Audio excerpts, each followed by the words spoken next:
This podcast is made possible by the listener members of Nashville Public Radio. This is the Nashvillager Podcast.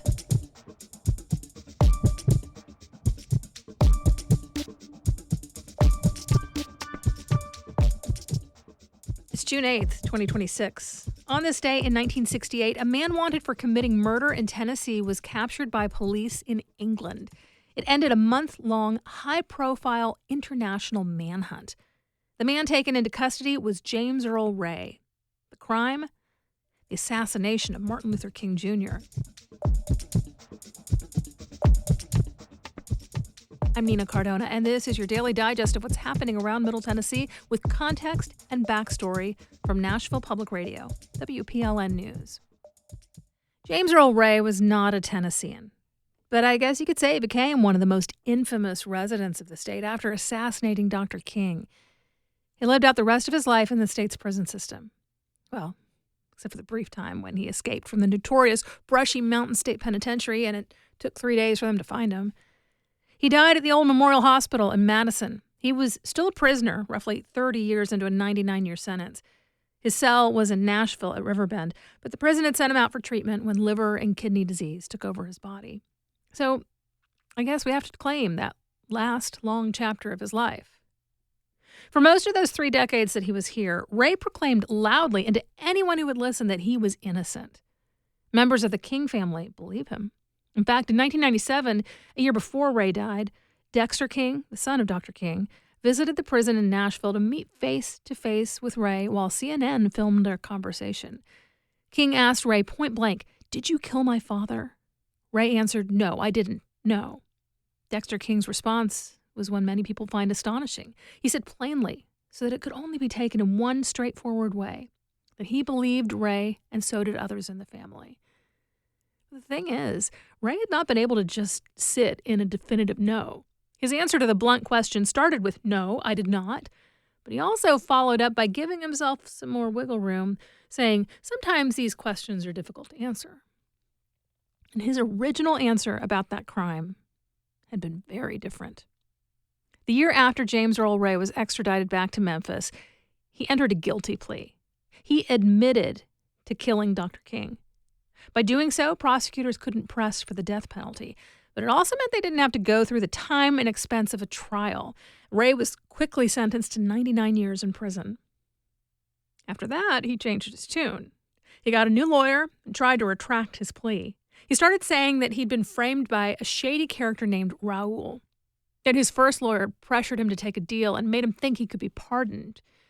Over time, as he kept changing lawyers, he kept adding to the story.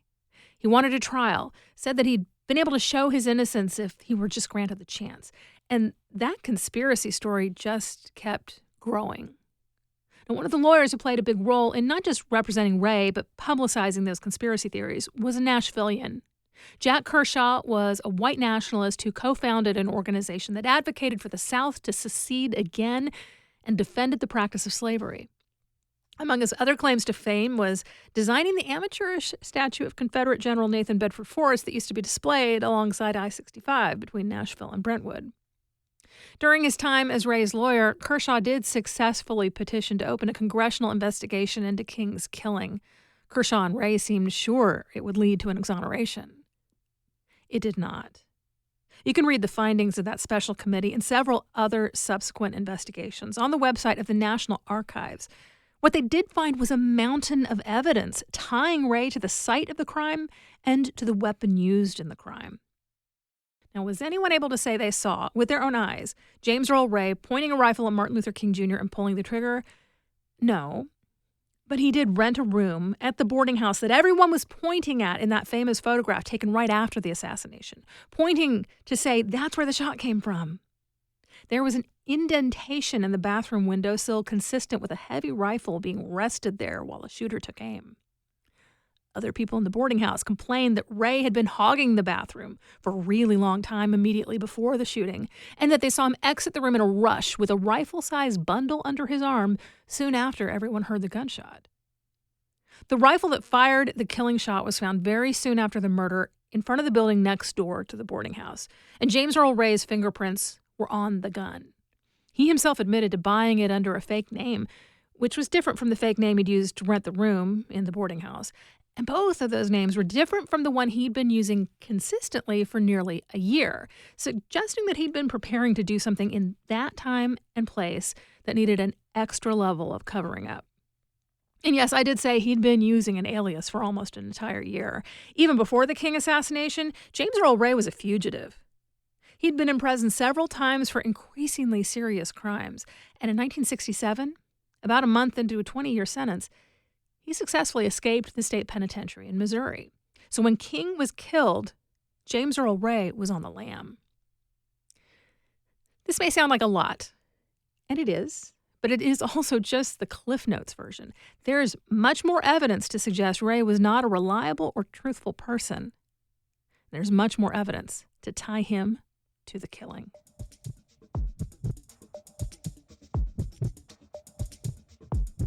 In just a few minutes, the invasive vine that's smothering the South. That's coming up after the newscast.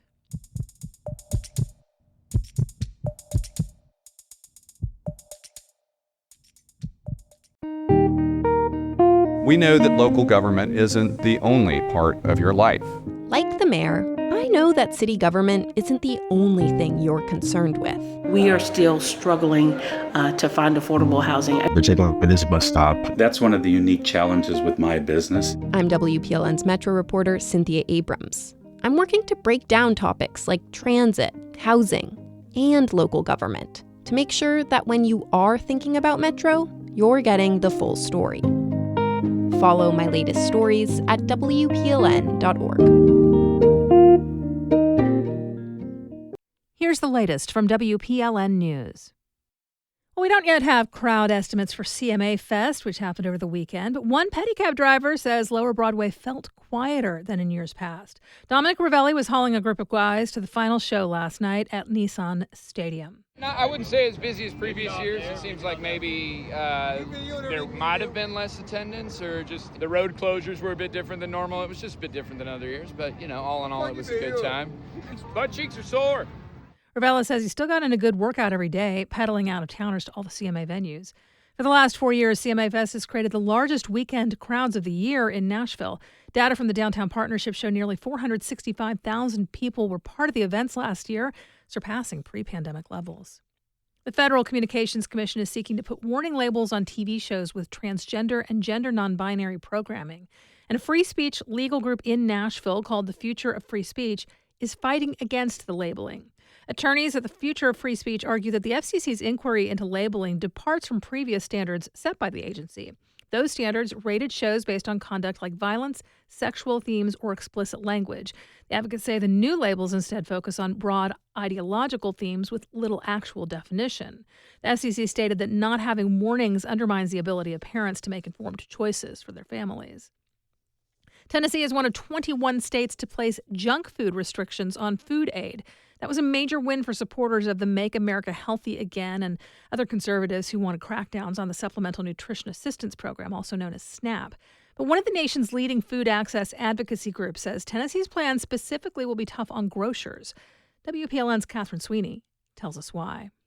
Bans like these are inherently complicated because what counts as junk food? That complication is why the national advocacy group, FRAC, or the Food Research and Action Center, says it's worried about how grocers will fare the change. It's supposed to go into effect on July 31st. They say typically the feds would send updates and guidance to retailers well in advance, but that hasn't happened. Unlike other states, Tennessee is not doing smaller scale pilots first. Instead, it's implementing the change statewide immediately. Tennessee defined processed foods for the sake of the ban as any food with a sweetener like cane sugar or corn syrup first on the ingredients list. That means there's more sugar in the product than anything else. FRAC says this isn't as straightforward as it sounds. It compared two Payday candy bars, same brand, similar packaging, nearly identical nutrition. But one, a Payday chocolatey peanut caramel king-size bar, would be banned from SNAP sales, and the other, a Payday peanut caramel king-size bar, with no chocolate coating, would be allowed. In fact, any candy is still allowed as long as sugar is not the first ingredient. FRAC is also concerned about there being so much variation from state to state. For example, our neighbors, Arkansas, Missouri, and Virginia, all implemented different SNAP restrictions. Catherine Sweeney, WPLN News. Nashville is creating a plan to protect trees, creeks, and grasslands around town for the first time since 2011, and officials are asking for the community to weigh in. WPLN's Caroline Eggers says the survey is limited, but there is space to provide specific feedback. In the past 2 decades, Nashville has changed, along with the scientific understanding of its urban ecosystems. For example, extending natural buffers around creeks and rivers can reduce flooding and support diverse wildlife. Protecting street trees reduces heat and noise pollution. Protecting forests helps regulate water and prevents further habitat fragmentation. Safe pedestrian pathways to natural areas are linked to better mental health. Or maybe a pathway can become a natural area, like closing the busiest part of Broadway and turning the asphalt into a park. Reducing light pollution at night can let people see more stars and perhaps feel less isolated. The deadline to give Metro your perspective is Thursday. Caroline Eggers, WPLN News. Brad Paisley got on Instagram this weekend to join a growing fight against a proposed data center near the Nashville Zoo. It doesn't belong there. It would be an enormous monstrosity, an absolute eyesore, and detract in every way from not only the zoo, but that area. Let's stop it. They don't have to do this here. Build them somewhere else, but let's keep Nashville as beautiful and as great an attraction as it's always been. The 70,000 square foot data center is being proposed by company DC Blocks. They have promised to use a closed loop water cooling system, pay public utilities, and keep noise to an acceptable volume. The Nashville Zoo has been fighting back, saying that noise levels may disturb the animals, amongst other concerns. Nashvillians have been fighting back too. Almost 300,000 people have signed a petition to stop the data center. You'll find more news anytime at WPLN.org. Throughout the U.S. South, you'll find three-pronged leaves with hairy vines covering entire sections of forests. It can be a beautiful sight at first glance, but this invasive plant causes persistent ecological problems. For the Appalachian Mid-South Newsroom, WEOT's Jackie Sieber has more on the vine that ate the South. Welcome, Barbara. What can I get for you today? Hi, how are you? Good, how are you? I'm good. May I have a medium-sized Jamocha shake, please? At an Arby's drive-thru along Chapman Highway in Knoxville, a lot of folks come for more than a milkshake or curly fries. This Arby's has gone viral for its backdrop of cascading kudzu vines, giving it a jungle-like aesthetic. The kudzu's lush beauty can be deceiving. Underneath the blanket of soft green leaves, native plants are fighting for survival. Kudzu's kind of like the glamorous villain, I think, that everybody sees because it looks like a big monster, and it's the vine that ate the South. That's Ben Nanny, the director of conservation at IAM's Nature Center. He maintains invasive species like kudzu almost every day, because if he doesn't, it can grow out of control at rates of up to 1 foot a day, with mature vines reaching 100 feet long. It can easily establish roots in the ground that create starchy structures called tubers. They look like giant skinny potatoes. Nanny points to a thick vine tucked inside the woods. It's probably not feasible. If it's a big vine like this, there's no digging it out. So how did we get here? Kudzu is native to Asia. It was first introduced to the United States at the 1876 Centennial Exposition in Philadelphia, mainly for its ornamental qualities. Around the time of the infamous Dust Bowl in the 1930s, it became a go-to weapon to fight soil erosion, including in the American South. But as Knoxville urban forester Casey Krause explains, that soon backfired because kudzu actually hides soil erosion. The water just moves freely underneath it, and so you lose the habitat that it has overtaken that keeps the soil in place. When kudzu inevitably smothers a landscape, it puts other species in battle for resources by diminishing the amount of sunlight and water they get.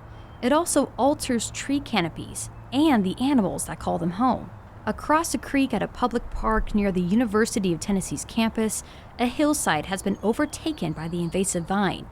Krause is actively working to remove kudzu from areas like this to improve water quality and biodiversity. We don't have a lot of native habitat and shade on that side of the creek, so this is a target area where we think we can really make some big impacts. Local and state governments in the region have recently invested in programs to eliminate kudzu with herbicides, just one of several ways to mitigate the problem. Another way to cut down kudzu involves goats. Jake Ramsey deploys his army of around 60 goats to munch on the plant through his company, Knox Goats. Before, when I first started, we were happy to get a kudzu job. You know, it's like people didn't really believe the process. But now, I mean, I would say probably half of our work is kudzu now. So it's people are starting to see it and understand that it is a problem. Ramsey points to a large section of brown grass that was once covered in kudzu. So you can see that we've knocked it back quite a bit. Wow, okay. That's a lot. Mm-hmm. It may never be possible to completely remove kudzu, but there is hope in minimizing its negative effects. The first step is raising more awareness, even if that starts with an Arby's milkshake. For the Appalachian Mid-South Newsroom, I'm Jackie Sieber.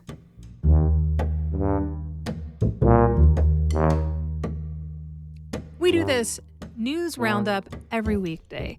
Please consider subscribing on your favorite podcasting app. Thanks so much to all of you who've left 5 stars, a thumbs up, or a review in your app of choice. A little bit of love really does tell the algorithms more people should hear about us. And of course, everything at WPLN News is listener supported. You can make a donation at WPLN.org. And that's it for today. Thanks so much for listening. Let's make this day a good one, and we'll catch back up tomorrow.